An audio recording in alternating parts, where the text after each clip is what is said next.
Hello students, welcome to today's lesson on common electronic devices.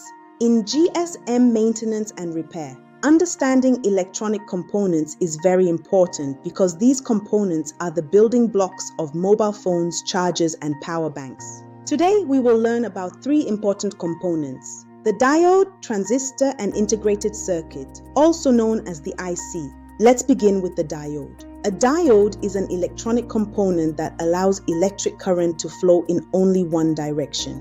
It works like a one-way gate for electricity. Diodes are commonly used in phone chargers to convert alternating current or AC into direct current or DC.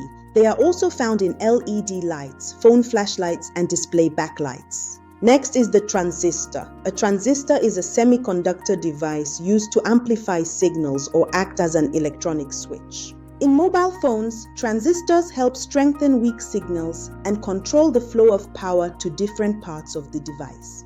They are essential for functions such as audio amplification, network communication, and power management. Now let's look at integrated circuits or ICs. An IC is a small electronic chip that contains thousands or even millions of tiny components built into a single package. ICs make electronic devices smaller, faster, more reliable, and more efficient. In smartphones, ICs are used as processors, memory chips, network controllers, and power management units. There are two main types of ICs. Analog ICs process continuous signals such as sound, light, and voltage levels. Examples include audio amplifiers and voltage regulators. Digital ICs process binary data using ones and zeros. Examples include smartphone processors and memory chips. Simply put, analog ICs handle real-world signals, while digital ICs handle data.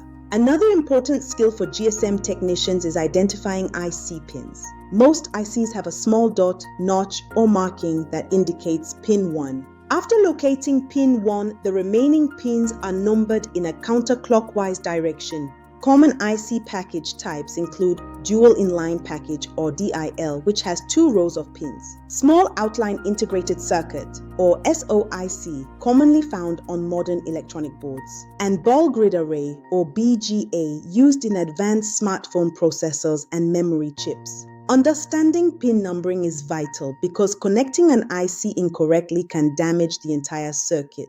Let's summarize.